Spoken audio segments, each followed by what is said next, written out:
Snow White and the Seven Miniature Ponies, written by Christian Trimmer, illustrated by Jesse Simna.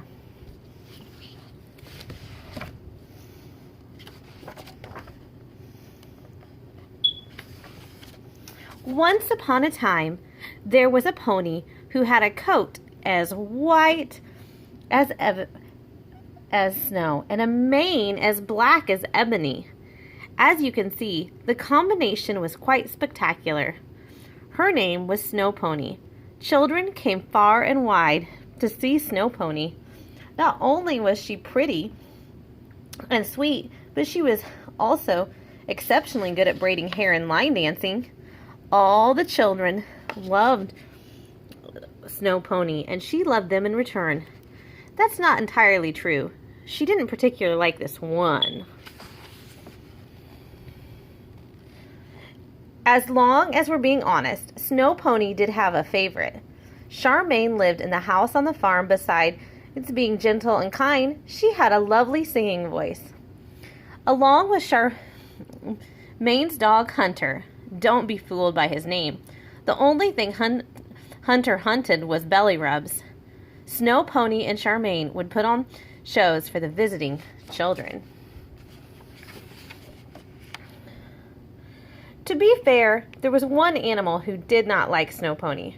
Her name was Queenie, and she was jealous of all the attention Snow Pony received. Queenie had special talents of her own, so she claimed, and was eager to show them off. But she knew she would never have the chance unless she got rid of Snow Pony. The opportunity presented itself one day when the gate was mistakenly left open, unlocked. One by one, Snow Pony ate the apples Queenie placed on a trail that led deep into the forest. Before long, Snow Pony was completely and utterly lost. She was grumpy, agitated, and irritable, and ill-tempered. All consequences of eating too many apples. Slowly, Snow Pony began to realize that she had been tricked. The sun was beginning to set, and the forest became darker and darker. Snow Pony was scared. How will I ever find my way home, she wondered. Thankfully, just then, she stumbled into a clearing. More apples this way.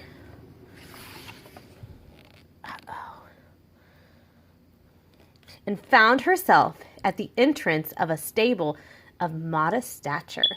There she discovered 7 bales of hay, 7 troughs, 7 carrots, and 7 stalls. Usually, Snow Pony would have noticed such an important detail, maybe even connected it to a story about a princess and some dwarves, Charmaine had once told her. But at that moment, Snow Pony discovered a cabinet full of sugar cubes. I'll have just one, she thought. Feeling safe and warm, Snow Pony settled down in the 7th stall and was almost immediately asleep.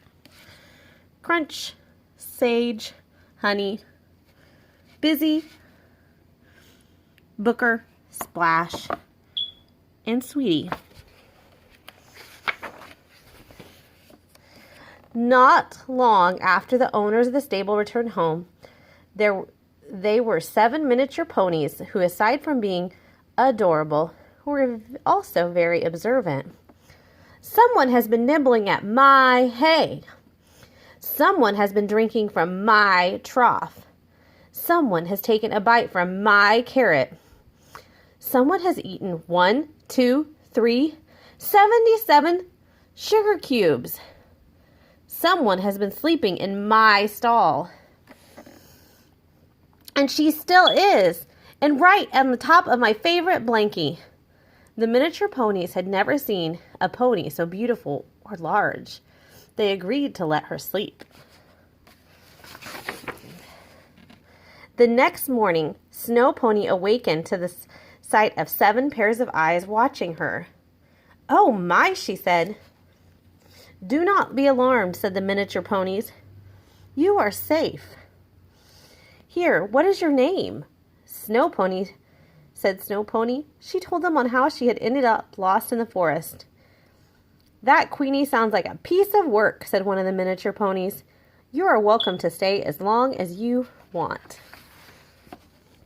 The miniature ponies explained how they contributed to the success of their stable.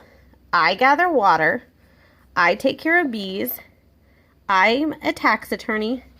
I collect honey. I tend the herb garden. I grow the carrots. And I keep the sugar cabinet stocked.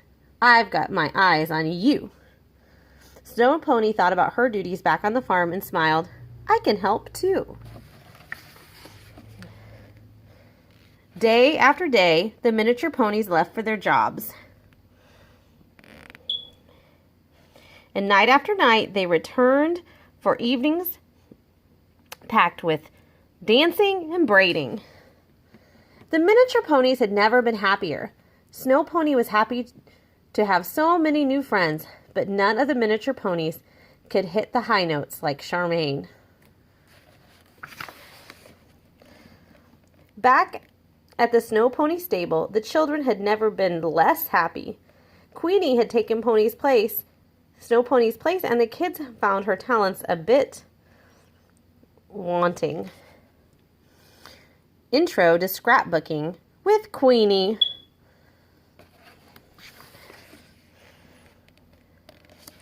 Charmaine shook her head. This isn't good, boy. We need to find Snow Pony. I am in full agreement, replied Hunter. Let us depart at once. With my keen eyes and sense of smell, we are sure to find her in no time. And with a sight for sore eyes she will be. Oh, yes, a joyful reunion we will have. Of course, what Charmaine heard was, bark, bark.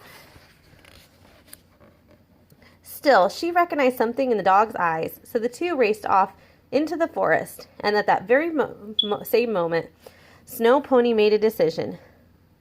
Dear miniature ponies, she said, I must return home.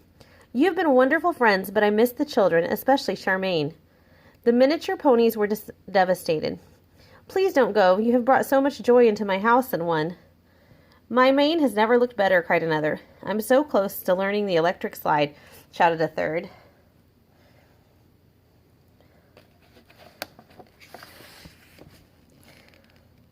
Snow Pony looked into their sad, adorable eyes.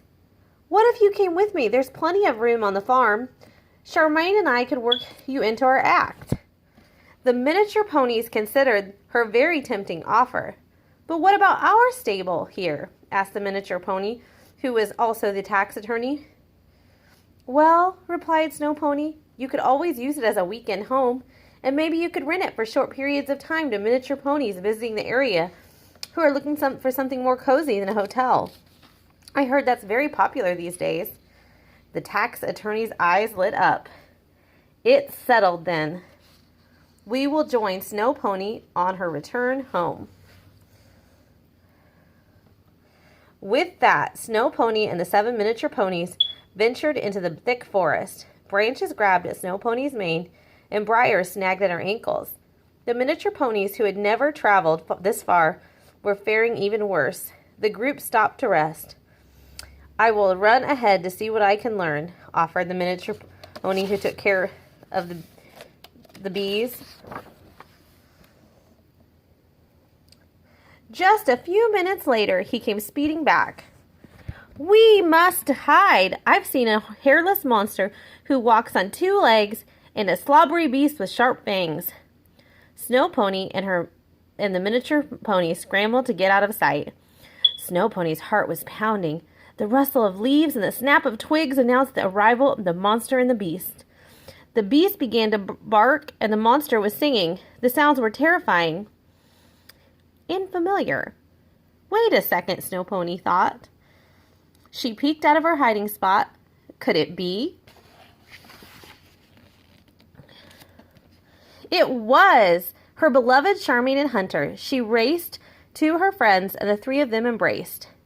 Snow Pony, said Charmaine, I thought I'd never see you again. Why did you leave us? My dear Charmaine, I would never willingly leave you. I was tricked by that mean old Queenie. She lured me out of the stable and deep into the woods. I became so lost and oh so scared, but I thought of you every day, and I dreamed this moment, and of course, all Charmaine heard was, nay.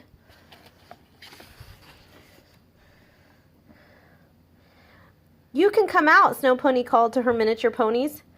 This is Charmaine and Hunter, a child and a dog, not a monster and a beast. You guys really need to get out more. One by one, the 7 miniature ponies revealed themselves. Oh goodness, exclaimed Charmaine.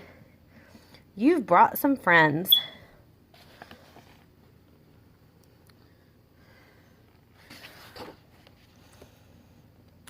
Charmaine, Snow Pony, and Hunter happily returned home with the miniature ponies in tow.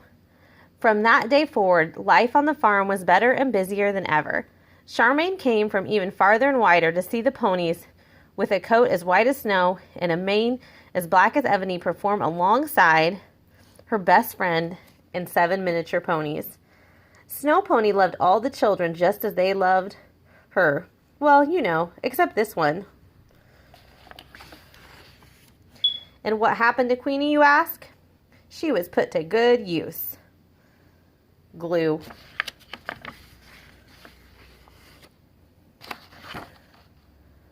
The end.